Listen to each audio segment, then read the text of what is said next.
CMR shopping mall ప్రపంచ స్థాయి shopping అనుభూతి ఇప్పుడు మన పార్వతీపురంలో డిసెంబర్ 5న గొప్ప ప్రారంభం. ట్రంప్ అధికారంలోకి వచ్చిన తర్వాత అమెరికాకు వెళ్ళి చదువుకునేటువంటి విద్యార్థులకు, అదేవిధంగా అక్కడ ఉండి చదువుకుంటున్నటువంటి విద్యార్థులకు ఏ రకమైనటువంటి పరిస్థితులు ఎదురయ్యో మనం చూస్తూనే ఉన్నాం. వరుసగా అక్కడి నుంచి చాలామంది విద్యార్థులను వెనక్కి పంపిస్తున్నటువంటి పరిస్థితిని మనం చూస్తున్నాం. అక్రమ వలసలు అంటూ రకరకాల కండిషన్ల కారణంగా. ఇప్పుడు తాజాగా కేంద్ర మంత్రి, విదేశాంగ మంత్రి చెప్పినటువంటి వివరాలు షాకింగ్ గురి చేస్తున్నాయి. అమెరికా నుంచి బహిష్కరించబడినటువంటి భారతీయ విద్యార్థుల సంఖ్య ఎంతో తెలుసా? 18,822 మంది విద్యార్థులను అమెరికా బహిష్కరించింది ఇప్పటివరకు. షాకింగ్ అనిపించిన ఇది నిజం. రాజ్యసభ వేదికగా కేంద్ర మంత్రి తాజాగా వెల్లడించినటువంటి వివరాలు షాకింగ్కు గురి చేస్తున్నాయి.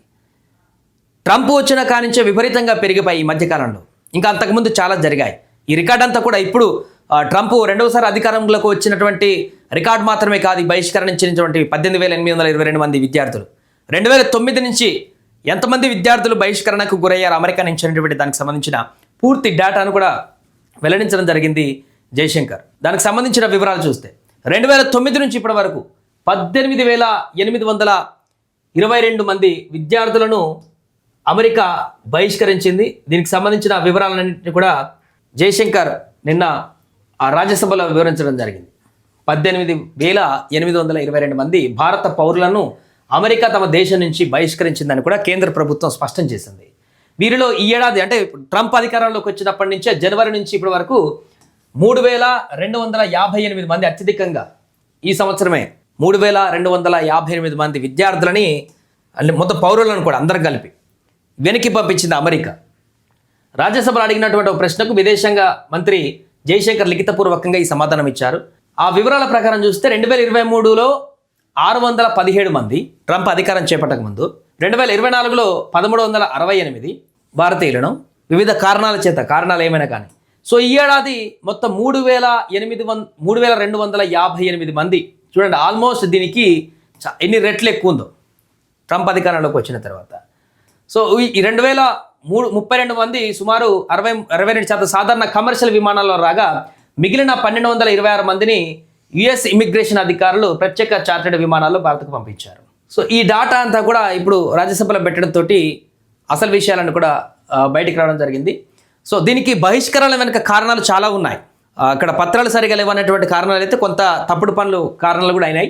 ఈ బహిష్కరణల వెనుక మానవ అక్రమ రవాణా కీలక కారణంగా ఉందని జయశంకర్ సభలో వివరించారు.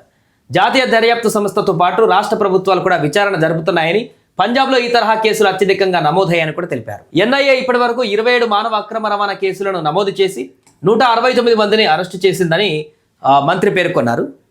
సో 132 మంది పైన ఛార్జ్షీట్లు కూడా దాఖలు చేసినట్టుగా చెప్పారు. ఈ ఏడాది ఆగస్టు 7న హర్యానా, పంజాబ్లో 2 కీలక ట్రాఫికర్లను, అక్టోబర్ 2న హిమాచల్ ప్రదేశ్లో మరో 2ని ఎన్ఐఏ అరెస్టు చేసినందుకు కూడా జయశంకర్ వెల్లడించారు. అంటే దీంట్లో సాధారణంగా పోయినటువంటి పౌరులు చాలామంది ఉంటే, దాంతోపాటు అక్రమ రవాణా, ఇక్కడి నుంచి మానవులను అక్రమంగా రవాణా చేసేటువంటి ఒక ముఠా కూడా భాగమైంది.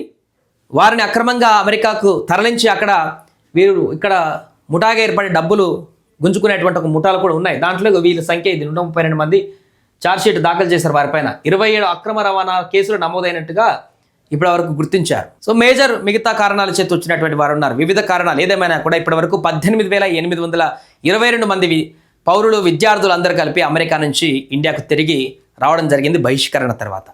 సో ఈ రికార్డు రాజ్యసభలో ప్రకటించిన తర్వాత ప్రస్తుతం వైరల్గా మారింది.